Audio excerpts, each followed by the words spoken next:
Halo, selamat siang. Siang, Mbak. Siang, Mbak. Oke, silakan IR dulu.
Pak, saya agak lupa, maaf.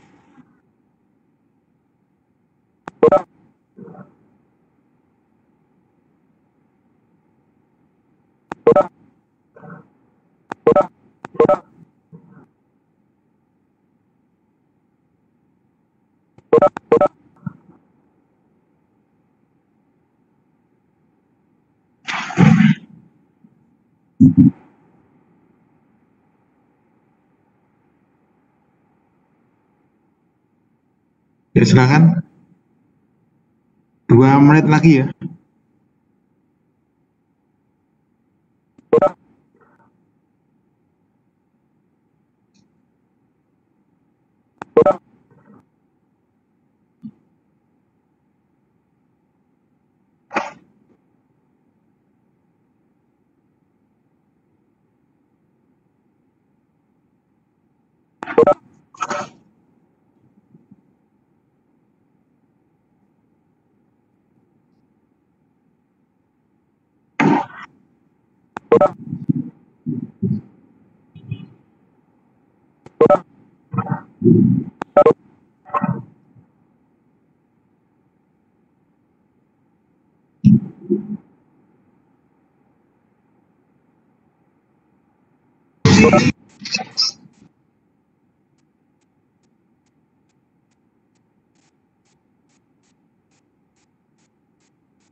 Sudah semuanya?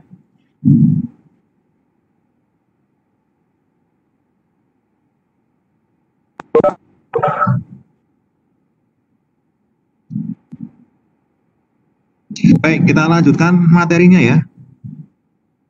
Jadi untuk materi pertemuan keempat, kelima, dan mungkin nanti keenam, kita akan mendiskusikan mengenai kalibrasi instrumen di industri pertama. Nah, sebelum kita sampai ke sana, kita kupas dulu apa itu kalibrasi. Lalu bagaimana caranya mengkalibrasi itu. Lalu bagaimana caranya menganalisis kalibrasi, termasuk bagaimana menghitungnya. Itu kita pelajari di sini ya. Nah, untuk mempelajari ini nanti Anda harus paham mengenai konsep-konsep di dalam statistik. Kenapa itu? Karena ketika kita mengkalibrasi, kita itu kan menguji instrumen industri itu kita uji. Nah, pengujian itu nanti akan menghasilkan banyak angka hasil uji. Nah, angka itu nanti kita tafsirkan jika itu sudah kita analisa secara statistik.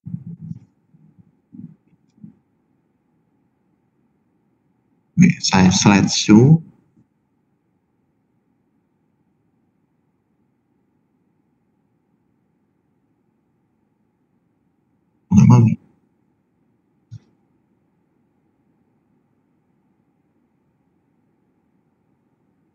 Nah, ini bukunya seperti yang saya sampaikan di awal pertemuan kita dulu ya.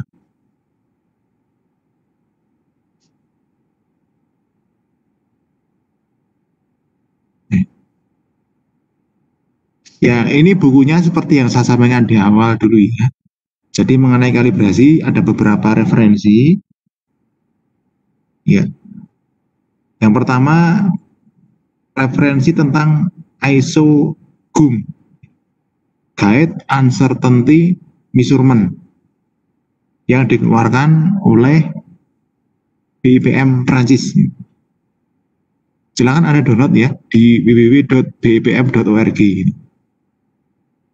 Ada dua versi, bahasa Inggris dan bahasa Prancis. Jadi yang tidak bisa bahasa Inggris atau kesulitan bahasa Inggris bisa ambil yang bahasa Prancis. Ya.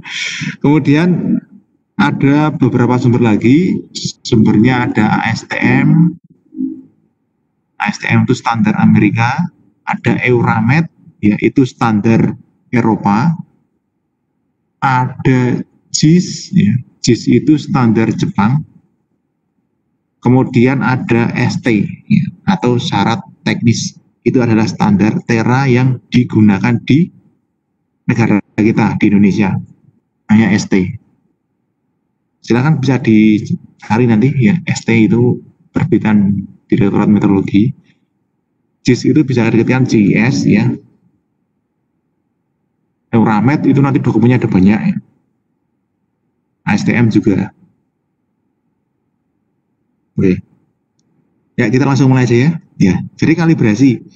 Ya, jadi kalibrasi itu adalah suatu kegiatan ya, atau suatu tindakan juga bisa yang dilakukan oleh seorang petugas laboratorium untuk menguji suatu instrumen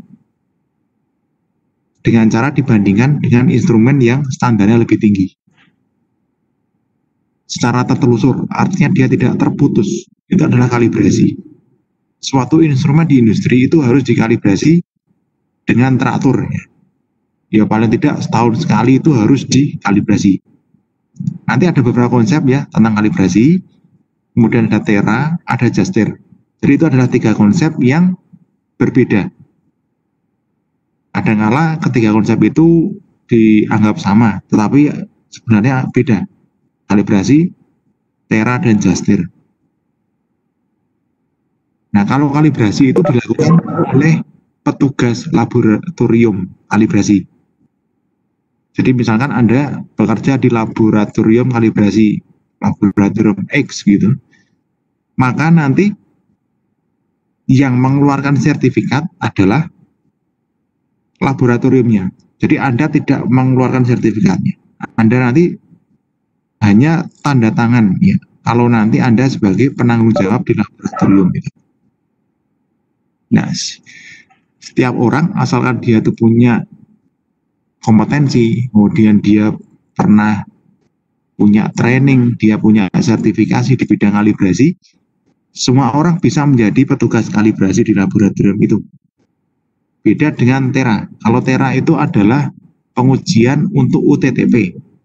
UTTP itu alat ukur takar timbang dan kelengkapannya ya.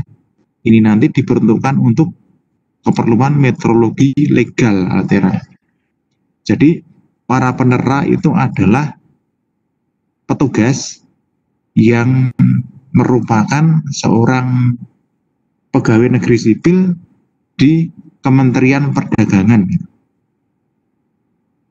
Ya, itu adalah sebuah jabatan fungsional yang tugasnya menera.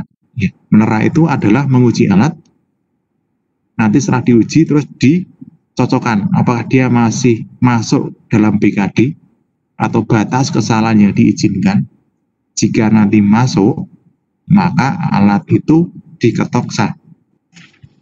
Jika tidak masuk, maka alat itu nanti akan diketok batal. Nah, sah itu artinya apa? Sah berarti nanti boleh digunakan ya untuk jual beli. Kalau batal berarti alat itu tidak boleh digunakan untuk jual beli.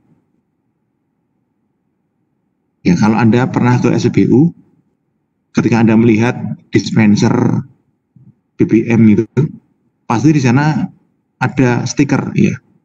Pernah diuji oleh UPT Metrologi di kota tempat SPBU itu berada. Pasti ada itu. Ya, kalau tidak ada berarti SPBU-nya tidak dicek secara legal oleh Dinas Metrologi terkait ya. Nah, karena itu adalah instansi yang resmi ya, SPBU itu instalasi resmi, maka harus dicek secara berkala. Nah, kalau nanti hasil pengujian dispensernya baik, maka boleh dioperasikan itu untuk keperluan jual beli BBM. Gitu ya. Jadi berbeda ya, tera dan kalibrasi. Nah, tera nanti untuk melihat apakah alat itu masuk ke dalam BKD atau batas kesalahan yang diizinkan, itu nanti bisa dilihat di syarat teknis alat tersebut. Misalnya alat untuk SPBU. Nanti syarat teknisnya beda dengan alat untuk termometer. Nanti beda lagi dengan timbangan. Ada ST, ya syarat teknis itu sudah spesifik sesuai dengan alatnya. Jadi ada banyak sekali ST. Ya, jadi termasuk nanti prosedur pengujiannya nanti juga akan mengikuti ST. Nah, kalau yang kalibrasi, ya nanti prosedur dan pengujiannya nanti akan mengikuti namanya IK ya, instruksi kerja, yang itu nanti menginduk ke standar-standar yang sudah ada. Bisa menginduk ke STM, bisa menginduk ke Euramet, bisa menginduk ke JIS dan seterusnya. Itu kalibrasi. Jadi definisi ya, menurut ISO IEC. Ya, ini adalah ISO 17025 tahun 2005. Nah, sekarang direvisi ya, ISO 17025 tahun 2017. Jadi ini kan kita ngomong tentang regulasi. Regulasi itu tiap beberapa tahun sekali akan diperbarui. Nah, begitu pula dengan ISO ini. Tetapi untuk definisi ini masih sama, saya cek ya. Ini ada di VIM atau Vocabulary of International Metrology. Ini bisa Anda download juga ya di bopm.org. Jadi kalibrasi ya. Ini adalah kegiatan untuk menentukan ya, kebenaran konvensional. Konvensional di sini adalah konvensi itu persetujuan oleh seluruh pemangku kepentingan secara internasional. Nilai penunjukan alat ukur dan bahan ukur dengan cara membandingkan dengan standar ukur yang mampu tertelusur ke nasional dan internasional. Jadi ini tidak boleh terputus, harus tertelusur untuk kalibrasi ini. Jadi Anda tidak boleh nanti misalnya mengkalibrasi ya, multimeternya Mas Aditya, Anda bandingkan dengan multimeternya Mbak Wening. Padahal multimeternya Mbak Wening itu belum pernah sama sekali dikalibrasikan ke standar yang lebih tinggi. Ya. Jadi hanya asal membandingkan saja, mentang-mentang, oh ini multimeternya Mbak Wening masih baru, masih grace dari toko, apakah yakin itu benar ya? Ya, itu secara legal belum. Jadi secara legal itu baru boleh ya diakui bahwa multimeternya Mbak Wening ini memang benar-benar bagus jika multimeternya Mbak Wening ini sudah dikalibrasikan ke standar yang lebih tinggi. Nah, kalau seperti itu boleh nanti dipakai untuk standar miliknya Mbak Wening ini. Tapi harus dengan catatan.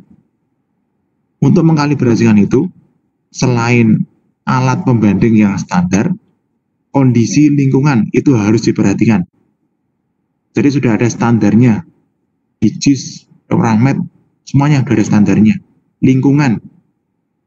Jadi mengkalibrasi itu harus di laboratorium kalibrasi. Laboratorium kalibrasi itu sudah ada ketentuannya. Misalnya temperaturnya itu harus 20 derajat Celcius, kemudian kelembapannya, dan sebagainya. Itu semua sudah ada di dalam aturan.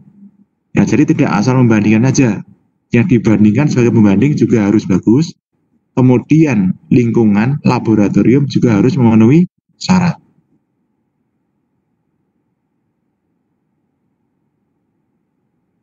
Nah, apa tujuan dari kalibrasi ini ya? Jadi tujuan dari kalibrasi ini untuk mencapai ketertelusuran. Intinya adalah itu. Ya. Jadi perlu digarisbawahi adalah ketertelusuran. Nah, melalui rangkaian perbandingan yang tidak terputus. Tujuannya apa nih? Kenapa harus tertelusur? Ya, karena kalau saya misalnya membandingkan multimeternya Mbak Wening dengan multimeternya Mas Aditya, ini harus sama. Ya. Kalau standarnya sama, maka baik itu multimeternya Mbak Wening maupun multimeternya Mas Aditya, ini pasti sama. Kalau tertelusur harusnya seperti itu. Ya. Kalau tidak tertelusur, nah repot itu nanti. Nanti pembacaan di multimeter saya menunjukkan, oh tegangan di stop kontak itu 220. Nah nanti Mas Aditya ngukur, oh tegangan di stop kontak itu 219. Wah nanti Mbak Wening ngukur, oh enggak, di tegangan di stop kontak itu 230. Wah, kan beda-beda. Kalau standarnya tidak sama. Ya. Maka dibuat tertelusur sampai standar internasional. Supaya secara internasional di dunia ini standar alat ukurnya sama ya. Satu standar internasional nanti dipakai untuk acuan semua alat ukur. Jadi semua sama, hasil pembacaannya sama. Itu tujuan dari kalibrasi. Ini contoh ya. Kalau di sini contohnya adalah standar massa. Ya di sini anak timbangan ini. Jadi anak timbangan itu ada kelas-kelasnya. Ya, kelas M, kelas F, kelas E, paling tinggi adalah K46. Ini standar yang ada di Indonesia. Nah, kelas M sendiri dibagi dua. Ya, kelas M1, M2, F juga dibagi dua. Begitu pula dengan E, ini juga dibagi dua. Ya, E itu extra fine, F itu fine, M itu medium. Nah, di sini kalau Anda lihat ya, di dalam bagan diagram di sini, kelas M, dia nanti akan tertelusur ke kelas F. Ya, kelas M itu contohnya seperti yang dipakai simbok-simbok di pasar itu. Itu adalah kelas M. Yang warnanya kuning atau hitam gitu. Kelas F itu adalah ya standar lab, ya, sudah bisa dipakai standar lab. Ini warnanya kelas F itu biasanya putih ya, karena digunakan bahan stainless yang kelas F itu. Yang E itu bisa stainless ya, bisa titan apa itu? untuk logam yang lebih bagus dari emas itu platinum ya. Platinum itu bisa kelas E. Nah, yang 46 ini disimpan di Bandung. Ini yang dipakai standar seluruh Indonesia. Ya. Kalau kelas M, ya ini masih boleh dipakai di pasar, dipegang-pegang itu boleh. Yang nggak boleh itu jatuh, itu nggak boleh. Jadi ketika misalnya alat ya, di sini kan anak timbangan. Terkadang kita tuh menyepelekan itu. Anak timbangan jatuh ya, gigi aman aja.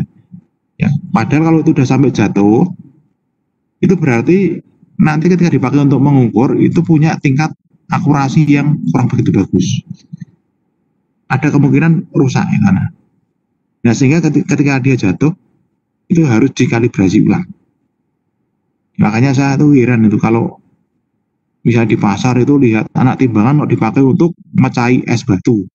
Nah, jatuh pun itu rusak. Ya, ada kemungkinan rusak, itu harus dikalibrasi ulang. Itu kok sampai dipakai untuk mecahi es batu. Nah, itu kan sudah rusak sekali.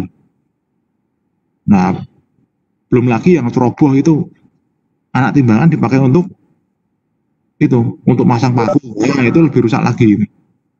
Yaitu yang M, nggak boleh jatuh. F juga sama, nggak boleh jatuh. Kalau E itu lebih sensitif lagi.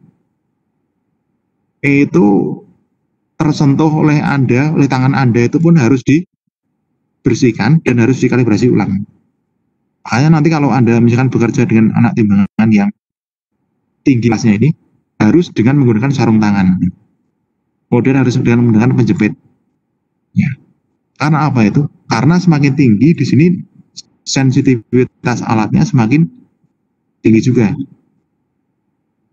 Kalau Anda bermain dengan anak timbangan kelas E ini ya, kalau Anda langsung megang tanpa sarung tangan, ya, nah tangan Anda kan tangan yang kotor kan. Maksudnya itu tangannya itu kotor kan, ada minyaknya, dan ada kotoran debunya kan gitu. Nah kalau sampai itu menempel ke anak timbangannya, ya misalnya ada debu gitu nempel ke anak timbangannya, atau ada lemak, ya lemak, misalnya sehari belum mandi gitu, lemak nempel di anak timbangannya, itu kan meskipun sedikit, tetapi sudah memberikan kontribusi terhadap kenaikan masanya. Ya, karena sensitif, jadi sedikit aja lemak yang sedikit itu sudah bisa menambah 0,0000 gram. Ya. Nah, kelas E ini diperuntukkan misalnya untuk menimbang obat, ya, racikan obat. Ya.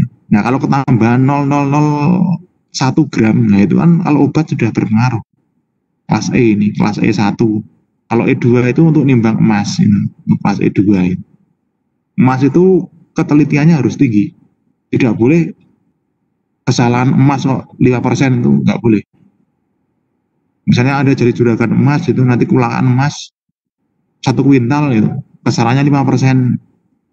Nah itu kan sudah 5 kilo kan, 5 kilo emas itu berapa harganya? Oh, itu kan kerugiannya besar sekali.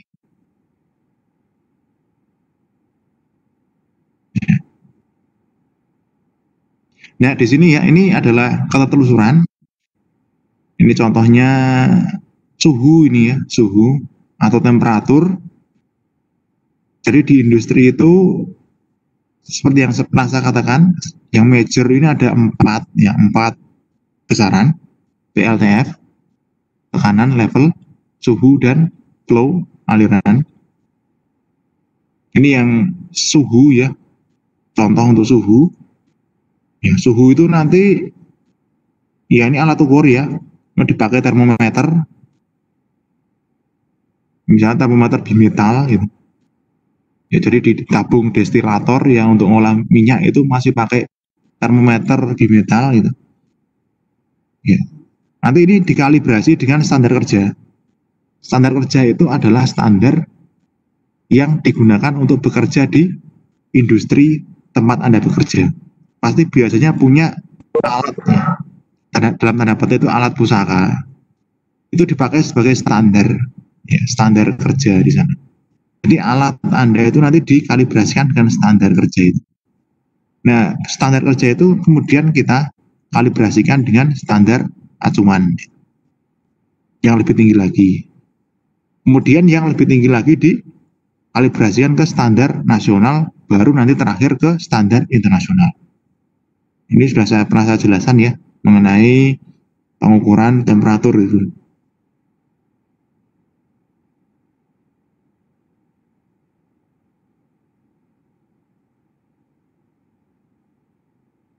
Nah, ini manfaat kalibrasi.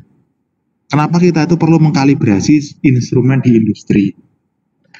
Nah, dengan adanya kalibrasi itu kita bisa tahu seberapa penyimpangan alat kita. Nah, kalau kita tahu penyimpangan alat kita bisa mengantisipasi kerugian yang mungkin muncul atau kerusakan yang mungkin muncul. Atau kita juga bisa segera memberikan tindakan, misalnya kita lakukan perbaikan. Nah, itu bisa dengan cara dikalibrasi. Kalau kita tidak mengkalibrasi, kita nggak akan tahu itu. Sehingga nanti kalau asal pakai, dan nanti kalau rugi atau rusak, nanti bisa meremen, bisa berimbas kemana-mana. Nah, sehingga penting kalibrasi itu nanti tiap tahun ya, itu harus dilakukan. Jadi untuk maintenance, divisi untuk maintenance ini salah satunya tugasnya adalah kalibrasi. Jadi dalam suatu industri pasti ada sebuah unit ya yang tugasnya itu mengkalibrasi, itu pasti ada. Kemudian mendukung sistem mutu ya. Ya, jadi di pertemuan kedua dulu sudah kita diskusikan mengenai mutu. Nah, mutu ini nanti bisa kita jaga, bisa kita tingkatkan kalau peralatan kita itu bisa bekerja dengan baik, dengan standar ya. Salah satunya untuk mengetahui, untuk memastikan dan untuk meyakinkan bahwa alat kita itu bisa bekerja dengan standar, maka kita harus melakukan upaya, kegiatan, tindakan yang namanya kalibrasi ini.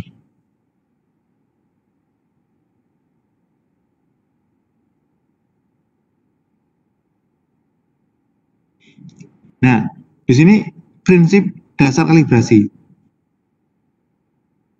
Nah, dalam kalibrasi ini harus ada objek ukurnya. Wah, wajib itu objek ukur. Jadi misalnya ya, yang Anda pelajari itu tekanan gitu kan, tekanan. Bersergik dengan tabung burdong. Nah, objek ukurnya itu apa sih? Objek ukurnya yaitu ya tekanan. Yang diukur dengan menggunakan pressure gauge dengan prinsip tabung burdong. Jadi harus ada itu. Ya, kemudian standar ukurnya. Tekanan itu nanti kita kalibrasi dengan apa? Dengan deadweight meter, deadweight tester. Nah, ini adalah standar ukur. Jadi standar kalibrasi ya yang digunakan untuk pembanding. Ya, untuk pembanding.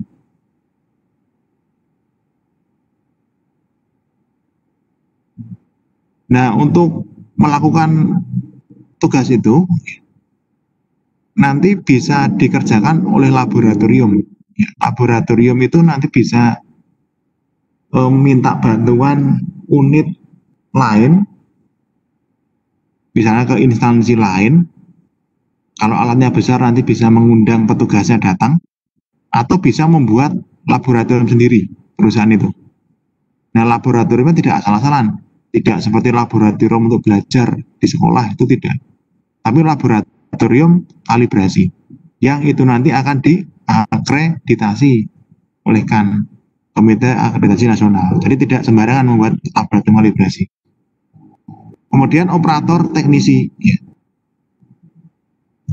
Operator teknisi dalam kalibrasi ya, ini adalah orang-orang yang punya kemampuan teknis dalam kalibrasi. Jadi ini pernah sekolah atau pernah dilatih ya, pernah training dan punya sertifikat di bidang kalibrasi ini. Jadi secara kemampuan dan secara legal dia tuh mumpuni, dia bersyarat ya, untuk melakukan kegiatan atau tindakan kalibrasi terhadap peralatan di perusahaan. Nah, kemudian lingkungan yang dikondisikan ini, ya jadi seperti yang saya katakan tadi ya, dalam mengkalibrasi itu tidak hanya alat sebagai pembanding, ya, tetapi juga dilihat lingkungan tempat dia mengkalibrasi itu. Lingkungan itu harus standar. Kalau Anda buka ya panduan kalibrasi di CAN, ya, Komite Akreditasi Nasional, itu pasti ada persyaratan laboratorium kalibrasi itu apa saja. Tergantung laboratoriumnya. Jadi alatnya, laboratorium untuk pengujian massa itu berbeda dengan laboratorium untuk pengujian volume. Berbeda juga untuk laboratorium pengujian tekanan. Semua beda-beda. Spesifikasi laboratorium nanti akan mengikuti alat apa yang akan dikalibrasikan di tempat itu. Nah, kalau tadi ya timbangan misalnya, syarat laboratorium kalibrasi itu timbangan apa? Misalnya harus di basement, ya supaya apa? Supaya tidak terjadi gangguan ya. Jadi harus bebas dari getaran. Jadi nggak boleh di pinggir jalan besar, gitu. Apalagi jalan-jalan yang dilewati truk itu nggak boleh. Misalnya di pinggir rel gitu kan, di pinggir lintasan kereta api. Nah itu kan getarannya tinggi sekali. Nah, kalau timbangan yang bagus ya, yang kelas 1 yang sangat sensitif sekali, nanti terkena getaran dari kereta api itu sudah akan mempengaruhi hasil ya. Dia sudah akan fluktuatif nanti penunjukan jarumnya. Maka harus dilakukan di basement, kemudian jauh dari jalan raya, jalan kereta api, gitu.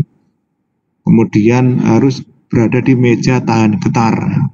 Jadi udah di basement, jauh dari keramaian kendaraan, masih di atas meja tahan getar. Kemudian menggunakan pelapis meja dari marmer, ya supaya apa? Supaya tidak ada gangguan elektrik ketika pengujian dan seterusnya. Masih nanti suhu ruangannya ya dibuat 20 derajat Celcius dengan blower AC harus mengarah ke bawah selain ketatakan timbangannya dengan kelembapan yang sudah ditentukan 29 dan seterusnya. Nah, itu adalah lingkungan yang dikondisikan ya. Jadi nanti kalau Anda membangun laboratorium yang untuk kalibrasi, laboratorium itu harus lolos ya untuk diakreditasi. Nah, syarat akreditasi itu harus memenuhi beberapa persyaratan tadi.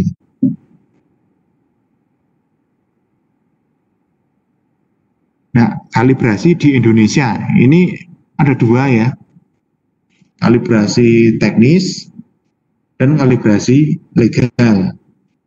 Contohnya apa itu?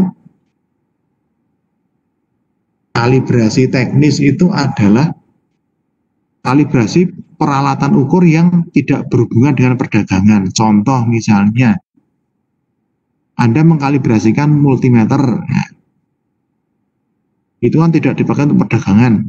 Itu nanti masuk kalibrasi teknis. Anda mengkalibrasikan osiloskop, ya apakah Anda tuh mau jualan pakai osiloskop? Kan enggak kan? Nah itu masuk kalibrasi teknis. Anda kalibrasi pH meter. Nah, kalau pH meter tergantung itu. pH meter itu apa itu. Misalnya Anda pakai untuk jualan sirup, nah itu nanti masuk ke legal. Kalau nanti hanya Anda pakai untuk kegiatan akademik saja tanpa adanya manfaat untuk jual beli, ya berarti teknis gitu. Dan seterusnya ya itu. Ada gambaran ya ini.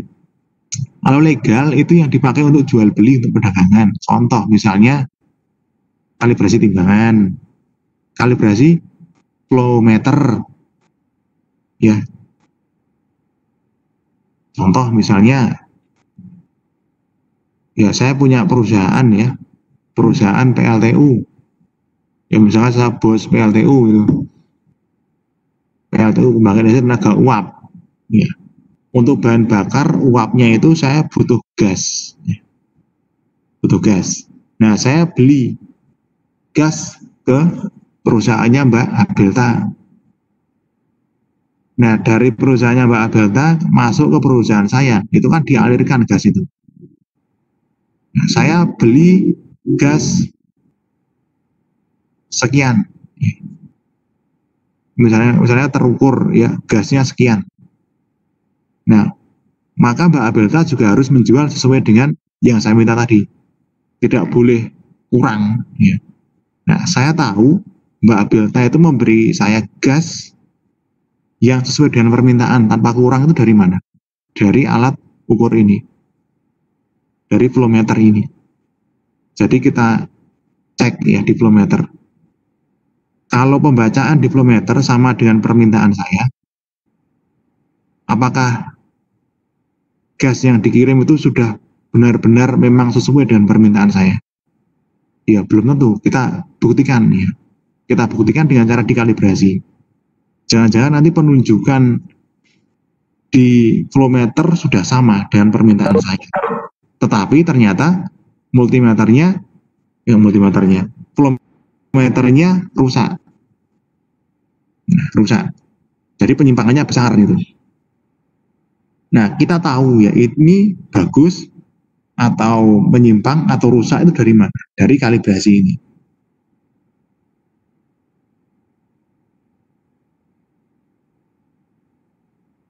Nah, hasil kalibrasi ya. Hasilnya itu berupa apa sih? Berupa objek ukurnya.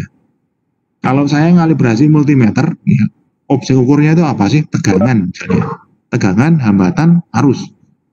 Misalnya saya ngalibrasikan yang tegangan. Berarti nilai objek ukurnya adalah pembacaan voltase. Nilai objek ukur. Misalnya yang dikalibrasi pembacaan voltase 220. Nanti nilai objek terukurnya voltase 220 ini. Ini adalah objek ukur. Kemudian koreksi. Ya, koreksi. Jadi ketika kita itu mengukur ya tegangan di stop kontak itu 220, itu sudah ada koreksinya belum? Jadi koreksi itu penting. Ya. Jangan langsung bilang itu 220. Ya, kalau orang yang kritis itu pasti nanya, Anda yakin itu 220? Dari mana Anda bisa yakin kalau itu 220? Apakah alat Anda itu memang benar tepat 100% 220? Ya, Anda menjamin itu ya. Anda bisa menjamin itu kalau itu sudah dikalibrasi. Ya, ini 220 plus minus 2. Nah, itu 2 ini adalah koreksi atau penyimpangan. Jadi kalau nanti saya ngukur ya 220, kalau saya punya koreksinya 2, berarti itu saya tambahkan 2. Berarti yang terukur di sana adalah 222. Kalau misalnya di sertifikat kalibrasinya koreksinya itu minus 1, berarti hasil ukur saya itu harus saya kurangi 1. Misalnya terukur 220. Kalau koreksinya itu minus 1, berarti nilai sebenarnya yang saya ukur itu adalah 220 minus 1 atau 219. Itu adalah koreksi. Kemudian ketidakpastian pengukuran. Ketidakpastian ini berbeda dengan koreksi. Beda. Jadi jangan disamakan, ini beda.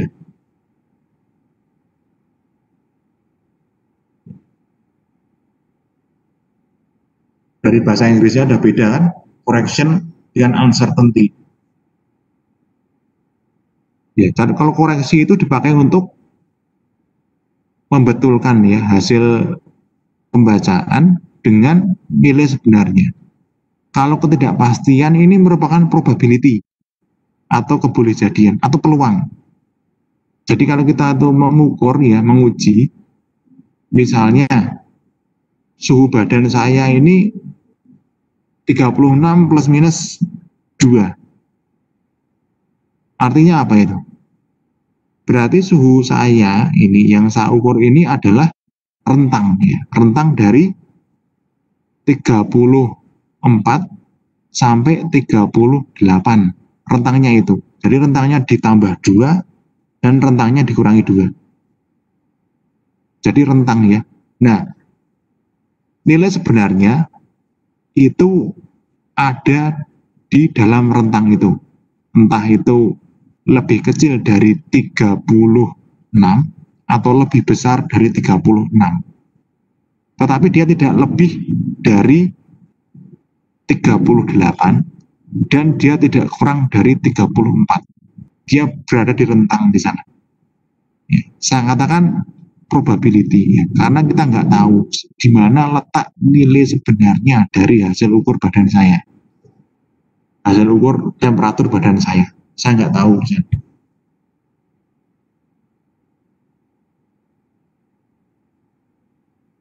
Ya, itu adalah ketidakpastian pengukuran ya. Ini adalah probability atau kebolehjadian atau peluang dalam bahasa statistiknya.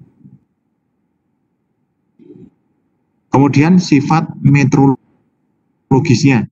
Ya ini ada banyak sekali ya. Ini ada faktor kalibrasi, kurva kalibrasi, test uncertainty ratio.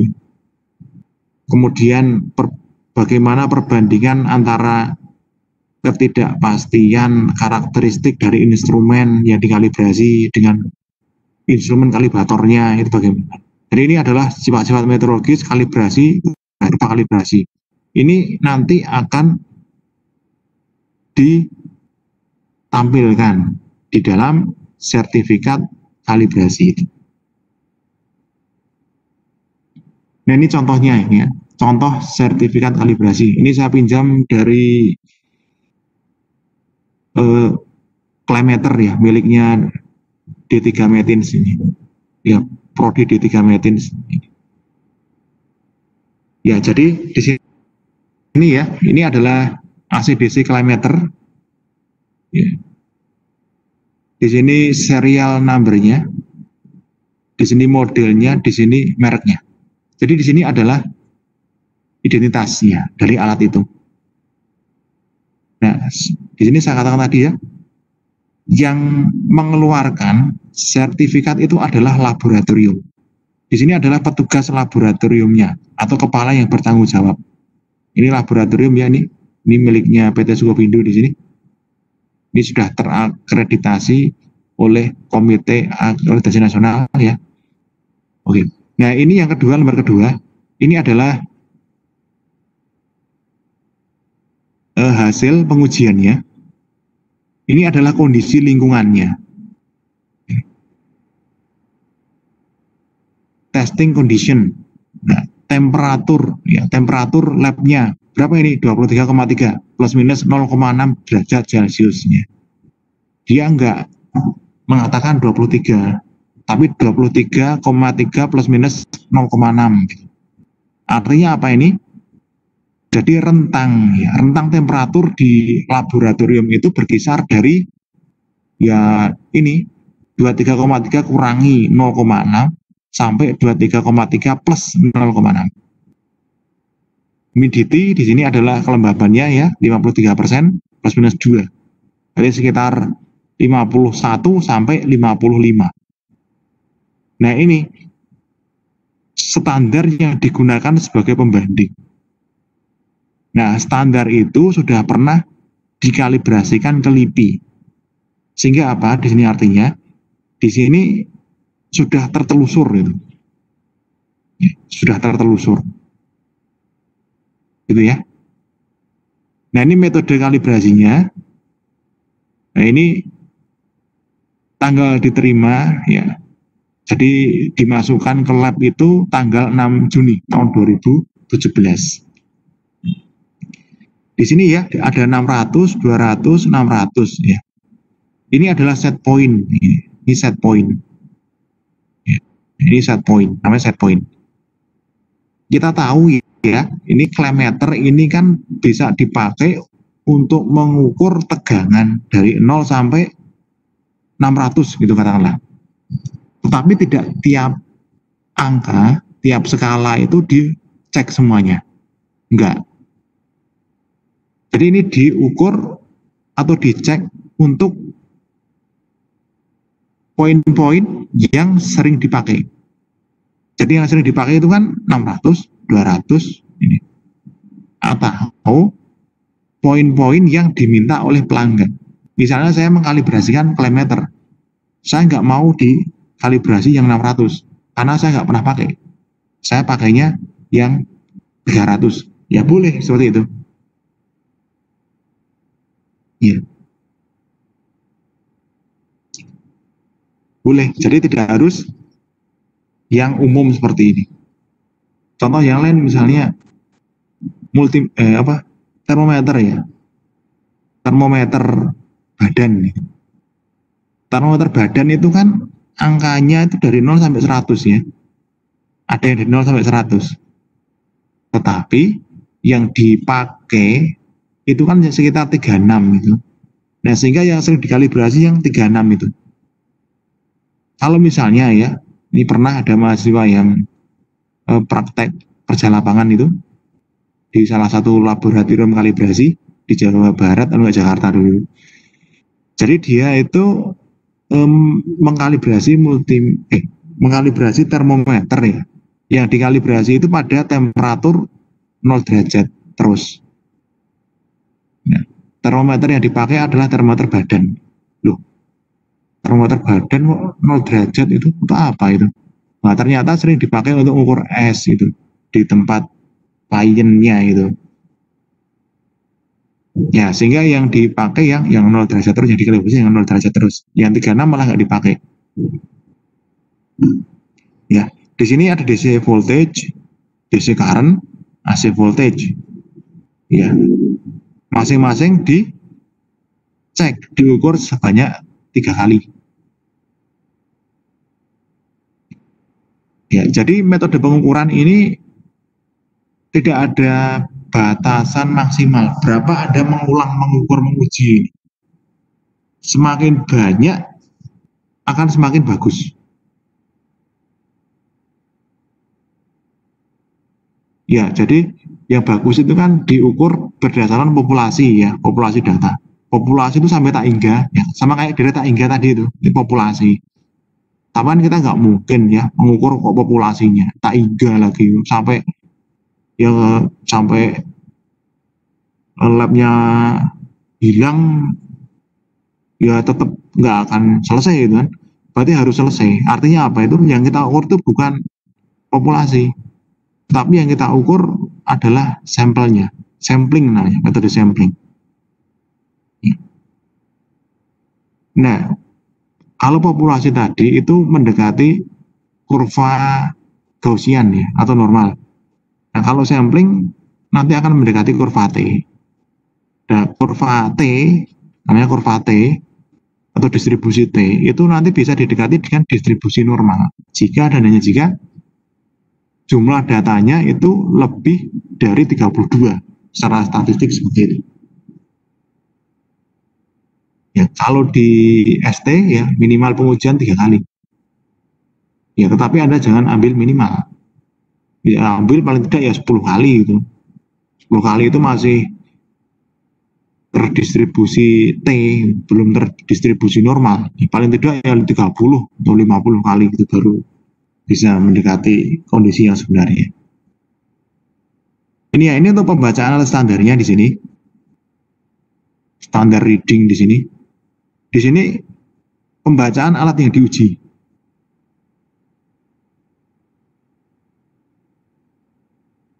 Ya, ini pembacaan alat yang diuji. Nah, koreksi ini adalah hasil standar dikurangi yang diuji. Nanti akan ketemu koreksi. Nah, artinya apa di sini? Ya. Equipment readingnya 29,9, koreksi 1. Berarti nanti alat itu ketika dipakai untuk mengukur tegangan DC, hasil ukurnya harus ditambah 0,1. Gitu ya. Paham ya? Misalnya klemeter ini dipakai untuk mengukur tegangan DC ya, sebuah kabel itu atau instrumen Anda ya sudah disearahkan gitu. Kemudian dengan menggunakan klemeter ini terbaca 30 volt.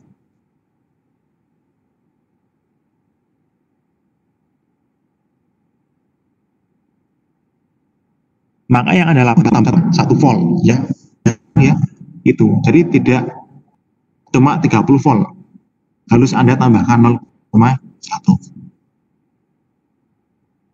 Tertentu ya, ketidakpastian. 0,1. Nah, pembacaannya 29,9, ketidakpastiannya 0,1. Berarti hasil ukur ya equipment readingnya di sini ya, ini rentang ya, berkisar dari 29,8 sampai 30. Gitu. Artinya itu. Nah, di sini apa ini? Ada 95% ini. K itu adalah faktor cakupan. Nah, ini nanti bisa kita lihat di tabel ya. Nanti saya tunjukkan caranya menghitung ini. K sama dengan 2. Nanti pasti level confidence-nya ini 95%. 95% itu adalah level confidence atau tingkat kepercayaan. Ya. Jadi di sini 0,1 ya. Rentang ukurnya itu 29,8 sampai 30. Nah, angka sebenarnya yang terukur adalah di antara itu. Anda yakin itu? Ya, yakin. Ya. Berapa persen keyakinan Anda? 95%. Nah, yang 5% kemana? Yang 5% yang tidak yakin. Gitu. Jadi di sini tidak ada yang 100% yakin pasti benar, nggak ada. Ya. Keyakinan di sini sebesar 95%. Ya. Nilai itu berada di antara 29,8 sampai 30. Di tengah-tengahnya itu. Gitu ya artinya. Ini namanya level confidence atau tingkat kepercayaan. Gitu. Nanti ada U95, itu artinya dia level confidence-nya 95%. K sama dengan 2 ini adalah faktor cakupan namanya. Oke ya, nanti saya tunjukkan ya. Nah, di sini ada beberapa ya. 29, 299, 569. Nah, nanti kalau 29,9994 itu 299 itu. Nah, nanti akan punya koreksi yang berbeda dan punya ketidakpastian yang berbeda juga. Kalau yang 29 koreksinya 0,1, ketidakpastiannya 0,10. Kalau yang 569 dia punya koreksi minus 4, artinya nanti hasil ukurnya itu harus dikurangi, kalau ini dikurangi 0,4. Dengan level confidence ya 0,25. Ini tingkat level confidence 95% untuk ketidakpastian 0,25. Gitu ya. Jadi beda-beda nih. Jadi misalkan pada set point 600 ya, yang nanti ini diukur, diuji pembacaannya untuk 29,9, 299, 569, nanti dia perlakuannya akan beda. Perlakuan ketika Anda melaporkan hasil ujinya itu akan beda-beda. Begitu pula dengan ketidakpastiannya, dia nanti akan berbeda-beda. Nah, ini untuk yang DC voltage. Bagaimana yang DC current dan AC voltage? Nah, ini sama. Secara prinsip sama ini. Ini ada koreksi, ini ada ketidakpastian. Nah, ini ada koreksi, ini ada ketidakpastian. Jadi kalau Anda mengkalibrasikan alat, ya, nanti hasilnya kurang lebih kayak gini ini.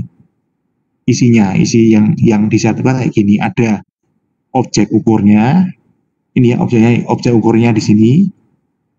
kemudian ada nilai set point, kemudian di sini pembacaan alat standar, ini alat Anda yang diuji, lalu dibandingkan. Hasil perbandingannya adalah dua ini. Ya, ada koreksinya berapa, kemudian ada ketidakpastiannya. Ketidakpastian ini nanti ditentukan pada level confident ini dengan faktor cakupan ini, K ini. Begitu. Pasti ada itu. Ini adalah sertifikat kalibrasi. Ya. Kalau ini adalah sertifikat tera. Beda tera. Ini adalah timbangan ya. Ini ada di lab timbangannya ini. Jadi ini di tera di UPT Meteorologi Legal Kota Yogyakarta. Ya, jadi ini adalah timbangan kelas 3 ya. Jadi timbangan sudah kelas-kelasnya, kelas 1, 2, 3, 4. Ini timbangan kelas 3 dikalibrasi dengan anak timbangan standar M2. Metode yang kok dikalibrasi. Maaf, di tera dengan anak timbangan standar M2. Nah, standar peneraannya ini menggunakan secara teknis ya, berdasarkan SK ini DC PDN itu Dijen Perdagangan Dalam Negeri nomor 131 SPK Kep 10 2015. Ini adalah acuannya, metodenya ada di sini. Nah, ketertelusannya kemana? Ke Satuan SI melalui Direktorat Meteorologi ini. Ini lokasinya di sini ya. Ini kalau dulu ada di Jalan Sisingamangaraja itu, kalau sekarang udah pindah.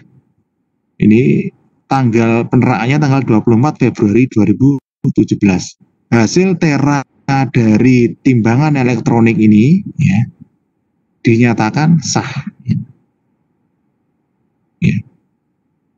Selama 1 tahun dia harus kembali lagi untuk ditera pada tanggal 24 Februari 2018. Ya, ini ya. Jadi timbangan ini tiap tahun harus ditera. Nah, ini untuk aspek legalnya. Jadi nanti ini dipakai untuk jual beli kalau tera ini. Misalnya timbangan ini saya gunakan untuk jualan beras gitu kan. Nah, itu harus ditera gini. Nanti tiap tahun harus ditera. Dan nanti kalau misalnya hasil pengujiannya ya, saya nimbang 1 kilo kok yang terukur itu cuma 7 ons gitu. Nah, itu kan kurang 3 ons kan itu. Nah, itu masih masuk BKD apa enggak? Ya kalau enggak masuk BKD berarti itu sudah tidak sesuai standar gitu. Nah, nanti kalau itu ditera sama peneraannya akan diketok ya, di tera batal. Jadi tidak sah tapi batal. Nah, untuk sah maupun batal nanti selain dapat sertifikat ini juga dapat tanda tera sah atau tera batal. Jadi nanti ada seperti apa ya? Ya ada stempelnya. Jadi alat itu akan distempel, ya, distempel, diketok ya, distempel. Jadi tidak hanya dapat sertifikat, tapi di alatnya juga ada stempelnya. Jadi kalau yang orang tahu, misalnya batal kok masih dipakai untuk jual beli, nah dilihat stempelnya itu kelihatan ini batal gitu. Harusnya nggak boleh gitu. Kok batal masih dipakai. Jadi ditandai gitu. Ya ditandai, ada tandanya di alatnya itu. Untuk tera, kalau kalibrasi nggak ada tandanya. Ya. Kalau tera ya nanti misalnya ya alatnya itu tidak masuk BKD, di tera batal, harus tidak digunakan. Kalau kalibrasi, ya, misalnya alat dikalibrasi hasilnya jelek, maka ya tetap nanti sertifikat itu diberikan kepada yang punya alat. Nah, nanti boleh dipakai atau tidak. Nah, itu terserah yang punya alat. Yang penting yang punya alat tadi mau bertanggung jawab gitu. Misalnya hasilnya jelek kok dipakai, ya nanti resiko tanggung jawab masih dipakai petugas kalibrasi, kita tidak bisa menjustifikasi bahwa alat ini hasil kalibrasinya jelek, harus tidak dipakai. Itu tidak bisa. Kalau Tera bisa seperti itu.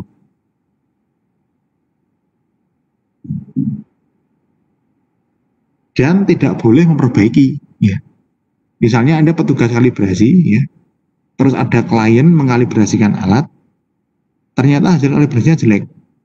Nah, Anda perbaiki, ya. Nah, itu nggak boleh, kecuali diminta oleh yang punya. Misalnya, Mas Fatur, ini tolong kalibrasikan, kalau nanti jelek, nanti tolong diperbaiki sekalian ya. Setelah bagus, nanti dikalibrasi lagi, ya itu nggak masalah gitu. Kalau misalnya tidak ada permintaan, misalnya Mas Fatur dapat permintaan kalibrasi alat ya, osiloskop itu ternyata jelek, kemudian mau dibongkar-bongkar, diperbaiki, nggak boleh. Hasil pengujian kita tuangkan ke dalam sertifikat di sini. Sertifikat nanti kita berikan apa adanya kepada pelanggannya. Ya, begitu. Bedanya kalibrasi dan Tera.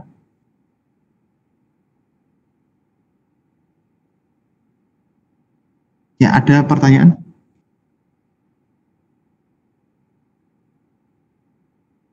Ya, tidak ada ya.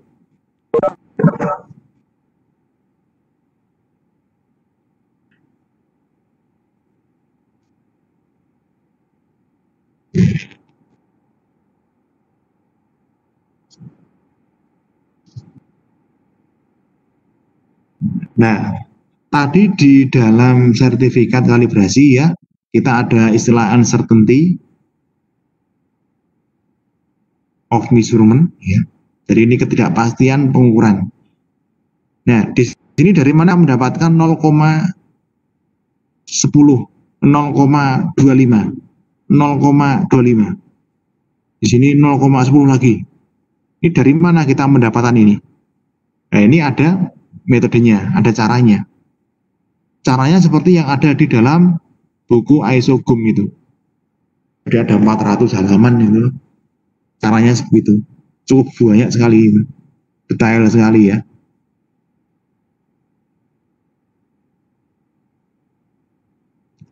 Nah, pengukuran dan ketidakpastian di sini. Jadi kalau kita kalibrasi, kita tidak akan lepas dari yang namanya koreksi dan ketidakpastian. Pengukuran ya, ketidakpastian pengukuran, bukan ketidakpastian yang lain. Ya. Nah, acuannya apa sih? Acuan mengenai pengukuran dan ketidakpastian ini adalah ISO 17025 tahun 2017 ini. Dan juga ISO GUM, Evaluation of Measurement Data, Guide to the Operation of Uncertainty in Measurement, JCGM. Nanti ini bisa Anda lihat di www.bbm.org. Nanti silakan bisa dilihat. Ya daripada Anda itu ngalamun gitu kan, di rumah itu mau ngapain gitu. Anda coba-coba nanti browsing ini ya, ISO, kemudian browsing ISO GUM gitu, BPM itu apa, dibaca-baca itu. Daripada baca-baca yang itu nggak jelas itu. Nah.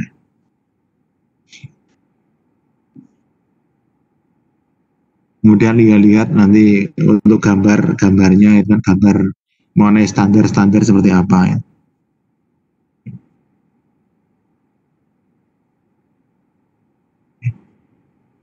Nah, ini beberapa definisi ya, nanti kita bahas saja. Ada kesalahan, ketidakpastian baku. Ini adalah 3 buah istilah yang nanti ada di dalam sertifikat kalibrasi. Kesalahan, error, nanti hubungannya dengan koreksi ya. Misalnya saya punya kesalahan gitu. Salah mengukur misalnya ya, bukan kesalahan yang lain. Saya mengukur stop kontak gitu. Misalnya 210 ya. Hasil ukur saya itu punya kesalahan 5. Berarti kurang 5 kan itu. Nah, koreksinya gimana? Ya tambah 5. Berarti kesalahan ini nanti berlawanan tanda dengan koreksi ya. Kalau kesalahannya itu negatif, maka nanti koreksinya positif. Gitu. Misalnya tadi itu saya ngukur stop kontak, ya. Stop kontak terus ya. Stop kontak ya 210, kesalahannya 5, minus 5. Ya. Berarti harus saya tambahkan 5 untuk saya memberikan koreksinya. Ketidakpastian juga sama tadi, ketidakpastian sudah saya definisikan tadi ya, probability tadi. Kemudian ketidakpastian baku ya, yang timbul karena efek individual dan dinyatakan secara numerik. Ya. Jadi ketidakpastian nanti ada banyak ya. Nah, yang dilaporkan di dalam sertifikat ini adalah ketidakpastian baku. Ya. Jadi ada tipe A, tipe B, gabungan, bentangan, ya. Ya, bentangan. Ini bentangan ya, ini bentangan. Expanded uncertainty gitu. Itu disusun dari ketidakpastian baku.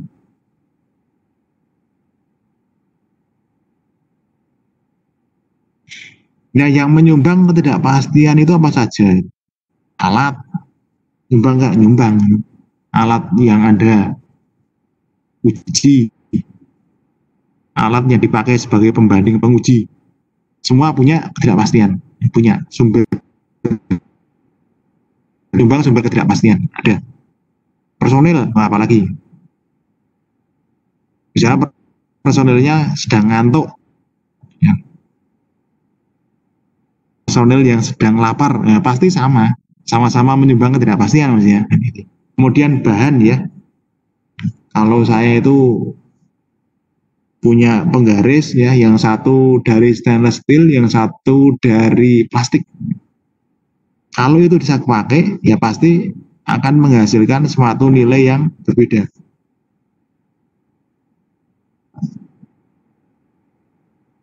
Itu. Ya, contohnya penggaris yang mudah. Nah, nanti untuk peralatan elektronis apa saja banyak sekali kan itu. Misalnya sama-sama osiloskop pun berbeda itu.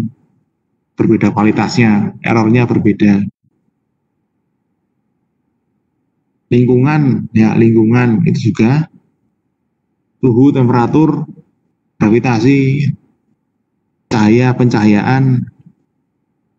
Ya misalnya ini, Anda mengkalibrasikan luminositas ya dari sebuah lampu. Anda punya perusahaan lampu, ya, lampu neon ya untuk penerangan itu. Itu kan sebelum dilempar ke pasaran harus diuji dulu, harus dikalibrasi dulu. Luminositasnya, tingkat kecerahannya itu seberapa kuat, ya, seberapa besar itu harus dikalibrasi dulu kan.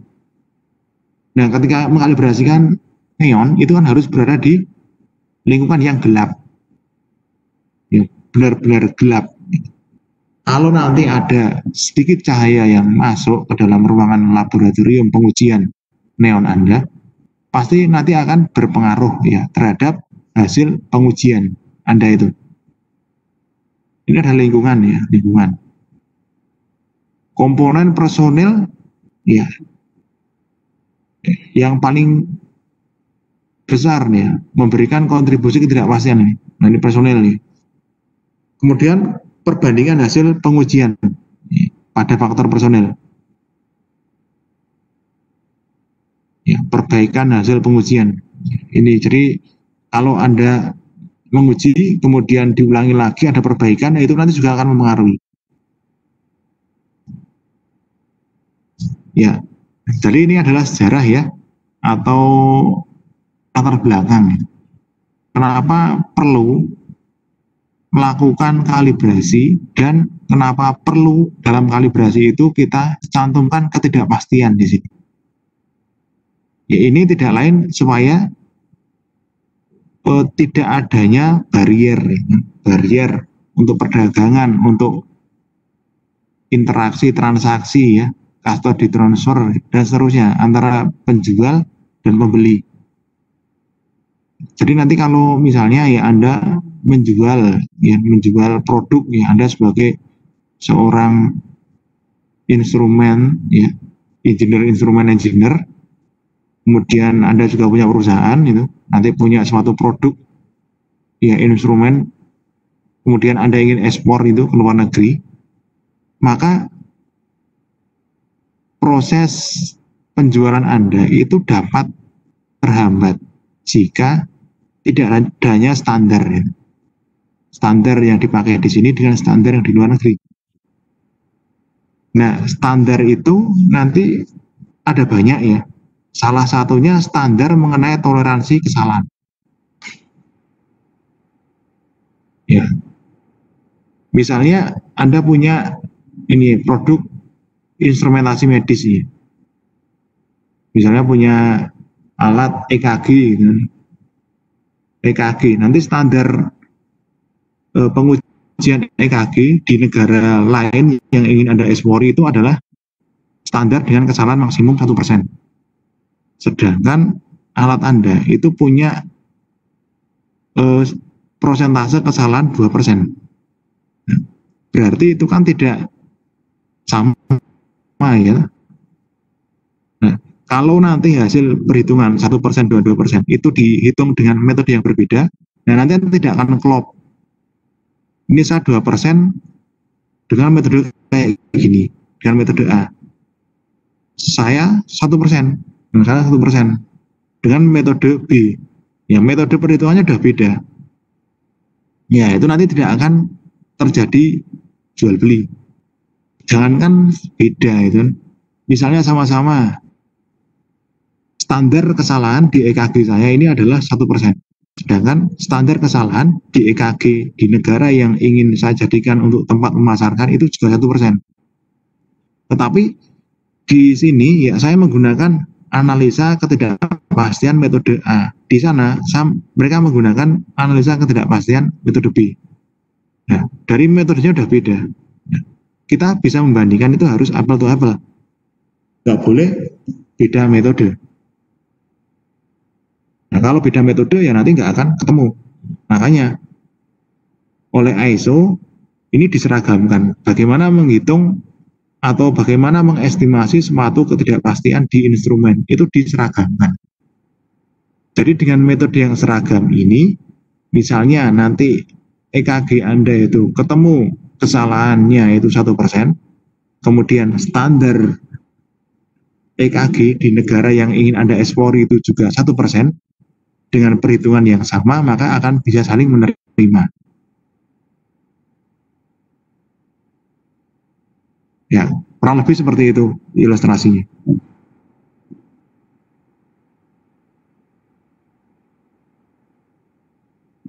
Ya. Nah, sebelum masuk ke analisis lebih lanjut, ya kita perlu tahu ya mengenai istilah-istilah yang dipakai di dalam analisis ketidakpastian untuk kalibrasi instrumen ini. Pertama adalah besaran ya, atau kalau nanti Anda buka di FIM itu adalah quantity, measurable quantity ya.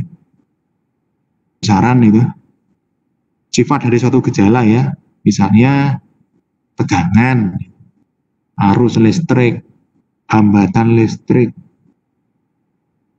amplitudo ya, energi dari suatu sinyal, itu besaran, semua besaran. Nah, besaran-besaran itu nanti akan punya nilai atau value ya. Nilai, misalnya tegangannya 5 itu adalah nilai, amplitudo 20 pp atau 20 div ya, 20 div kalau itu di osiloskop. 20 itu adalah nilai. Nah, nilai benar itu. Nilai benar adalah nilai konsisten dari definisi besaran. Kalau misalnya tegangan ya tadi 5 volt, maka ketika itu diuji, kemudian diulangi, diuji lagi, maka sesungguhnya nanti akan muncul suatu nilai yang itu menunjukkan bahwa nilai yang sebenarnya ada di situ, nilai benar. Tetapi nilai benar ini adalah nilai yang hipotetik, karena kita tidak bisa mengetahui yang sebenarnya terjadi di besaran itu seperti apa. Ya, karena yang kita ukur itu kan pasti punya ketidakpastian. Ya. Alat kita punya kelemahan, kita sendiri punya kelemahan. Besaran yang kita ukur itu juga punya kelemahan. Kelemahan-kelemahan ini nanti akan menghasilkan suatu nilai yang terdiri dari nilai benarnya dan nilai kesalahannya. Jadi ketika kita mengukur, menguji, itu nanti adalah gabungan ya, dari nilai benar dan nilai ketidakpastiannya. Gabungan itu.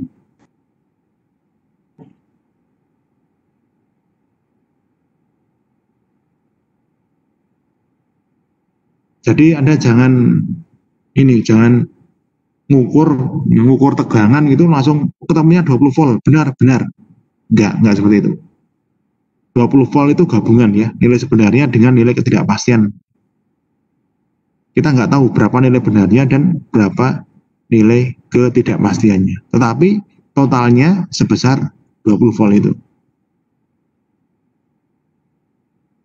Nah, nilai konvensional ya ini nilai yang diterima ya oleh masyarakat nih, berdasarkan hasil kesepakatan. Ya, konvensi ini kan kesepakatan ya. Ya, jadi ada sebuah ini misalnya perwakilan dari beberapa negara atau instansi ya, kemudian berembuk bersama, kemudian dia merumuskan suatu nilai ya, nilai itu diakui bersama-sama, nilai konvensional namanya.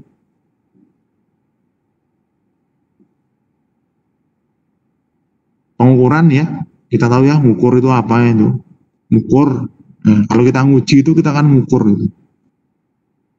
Jadi pengukuran itu adalah serangkaian operasi yang bertujuan untuk menetapkan nilai suatu besaran. Ukur itu adalah pengukuran.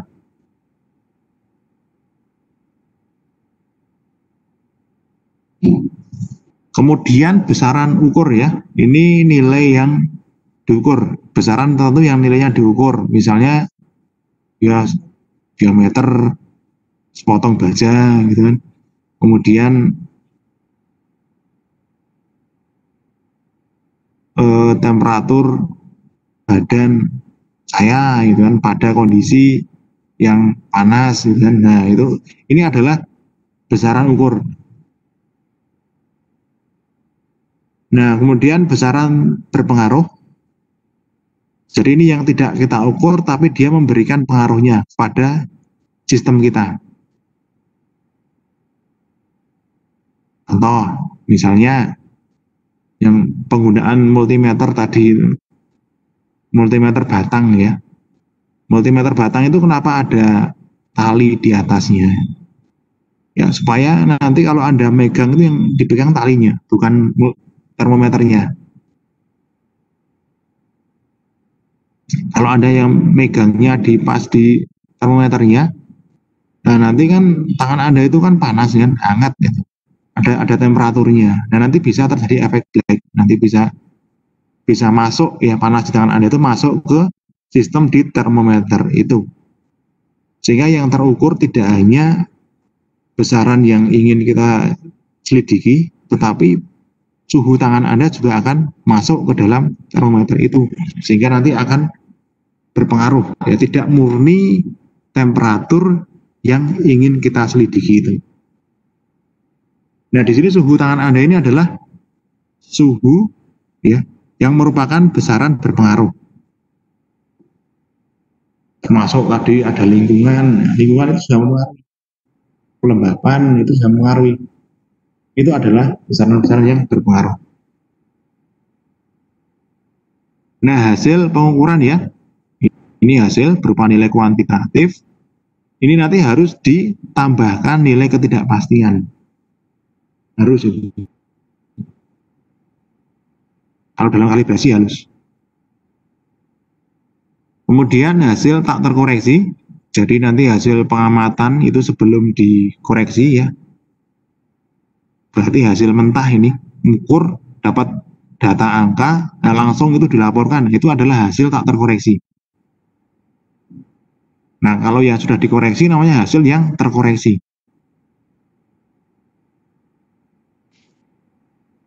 Kalau akurasi itu apa sih?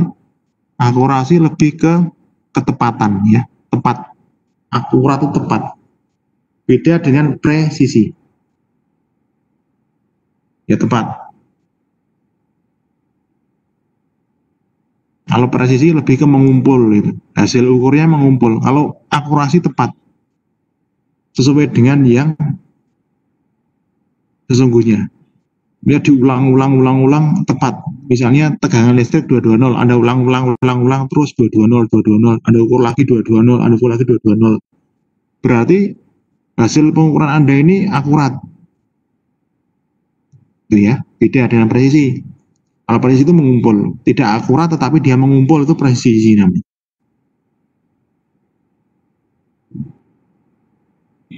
Kemudian daya ulang ya, repeatability. Ini nanti lebih ke pengulangan yang dilakukan oleh orang yang sama, kemudian alatnya sama, tempatnya sama, waktunya sama, metodenya sama, pokoknya semuanya sama, itu repeatability namanya.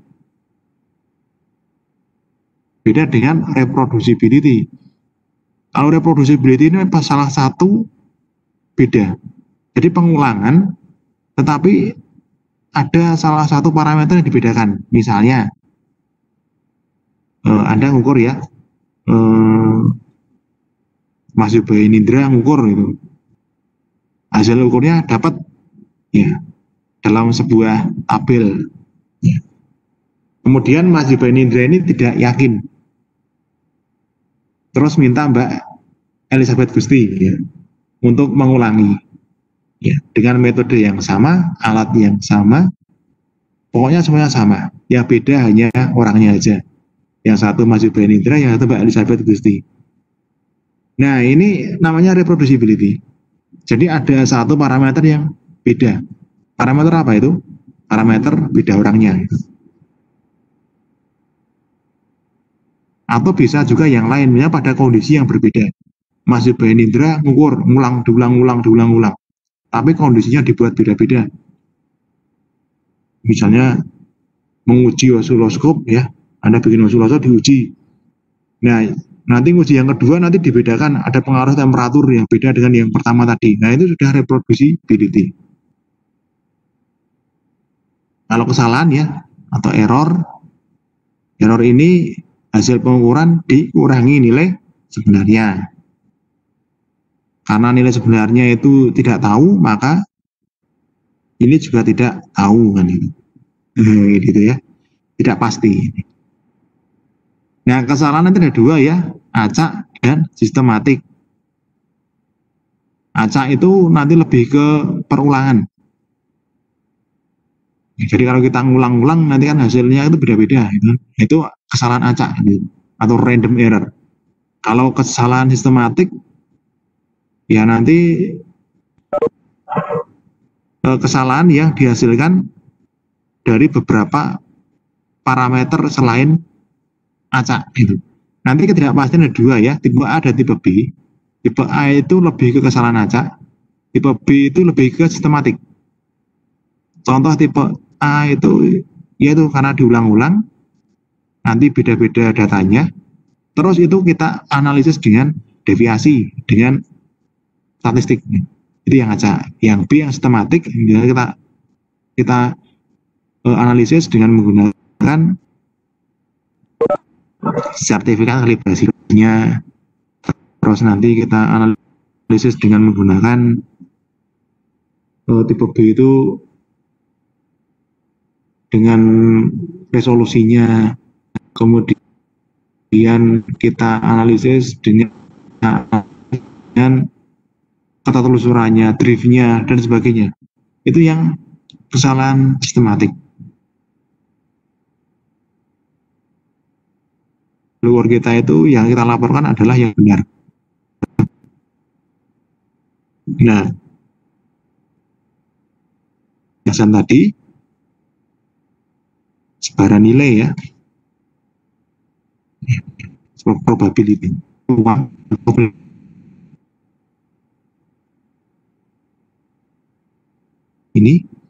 Ini lebih ke bentuk simpangan baku. Nanti kita nyatakan sebagai standar deviasi jumlah datanya. Jadi ini kita bentuk ke dalam simpangan baku nantinya. Simpangan baku itu masih deviasi. Jadi simpangan masing-masing data terhadap kosum nanti kita bagi dengan akar jumlah datanya. Sehingga akan ketemu ketidakpastian baku. Nah ini ya, ada tipe A, tipe B. Nah tipe A nanti kita analisis dari pengulangan. Kita nguji itu nggak cuma sekali, kita ulang-ulang, entah dengan reproducibility, entah dengan repeatability, entah dengan reproducibility kan gitu. Kemudian yang tipe B ini lebih ke sistematik ya, kesalahannya. Nanti kita analisis selain secara statistik, bisa dengan sertifikat kalibrasinya, bisa dengan penelusuran driftnya, bisa dengan pembandingnya, dan sebagainya. Itu adalah tipe B. Nah, kalau sudah ketemu tipe A dan tipe B, nanti terus digabung. Nanti kita pelajari bagaimana buat ketidakpastian baku gabungan. Ini nanti isinya hitung-hitungan semua ya, tipe A, tipe B, gabungan juga hitung-hitungan juga, kita hitung. Setelah itu kemudian kita cari ya di tabel statistik ya, faktor cakupannya berapa yang nantinya itu akan menghasilkan suatu ketidakpastian bentangan dengan level confidence sekian persen ya, tergantung nanti faktor cakupannya berapa. Kalau 2 itu nanti menghasilkan level confidence 95%. Kalau K sama dengan 1, cakupan 1, coverage factor 1, itu nanti setara dengan 68% confidence-nya, levelnya. Kalau nanti K sama dengan 3, itu setara dengan 99% level confidence-nya. Bedanya itu ya, cakupan bentangan. Ada pertanyaan?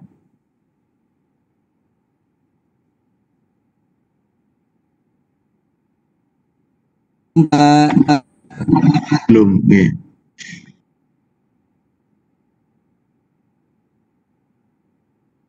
Nah ini ya, ini diulang lagi ini. Ya ini ya, ini tentang ketidakpastian tadi ya. Ini pentingnya kenapa kita harus menghitung ketidakpastian. Ini ya. Oke, jadi ini tentang sumber-sumber ketidakpastian. Ini ada beberapa ya, nanti ini kita bahas ya. Sebelumnya sampai sini dulu, mungkin ada yang mau ditanyakan?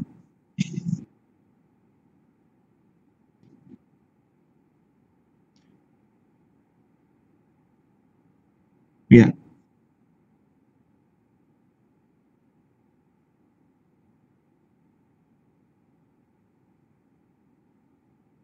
Ya nanti di sini kita bahas ya materi-materi tentang ketidakpastian pengukuran untuk kalibrasi itu.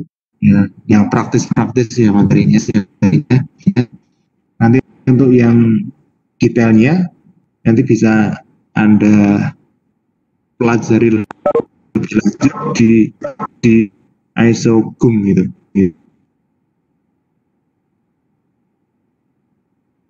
Jadi suatu ketidakpastian ya, suatu instrumen itu dengan menggunakan metode Monte Carlo. Nah itu nanti bisa kita lihat suatu alat Anda itu mata yang komputasinya juga tingkat tinggi gitu.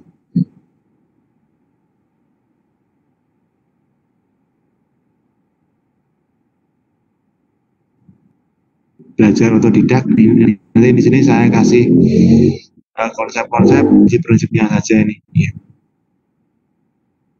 Nanti kalau Anda baca, Anda punya berita, nanti bisa ditanya.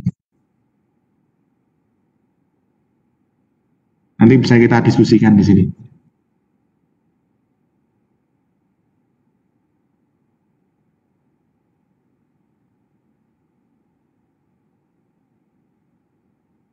Ya, ada pertanyaan? Ya, kalau tidak ada, untuk ketidakpastian pengukuran ya, kita lanjutkan besok ya. Nanti kita bahas minggu depan tentang ketidakpastian pengukuran, kemudian nanti kita terapkan untuk kalibrasi pada pertemuan yang ke-6. Oke, untuk OTS-nya minggu ke-6 ya. Oh ya, masih satu hari lagi, masih lama ya. Ya, Anda itu udah OTS loh ini, jangan leha-leha ini. Ya, sekarang itu tanggal 5. Minggu depan tanggal 12. Minggu depannya lagi. Masih. Iya. Gitu. Kalau tidak ada pertanyaan, hari ini kita cukupkan dulu ya. Pak, Ya, silakan. saya absennya karena Pak. Lagi atau gimana, Pak? Oh iya, kalau absen nanti saya inputkan, nggak bisa, tenang saja. Siap. Terima kasih, Pak.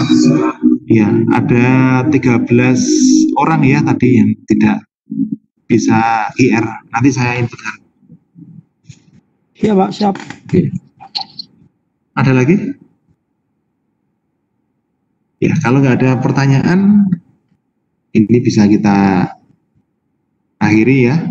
Selamat sore, selamat belajar. Assalamualaikum warahmatullahi wabarakatuh. Waalaikumsalam warahmatullahi wabarakatuh. Waalaikumsalam warahmatullahi wabarakatuh. Terima kasih, Pak. Ya.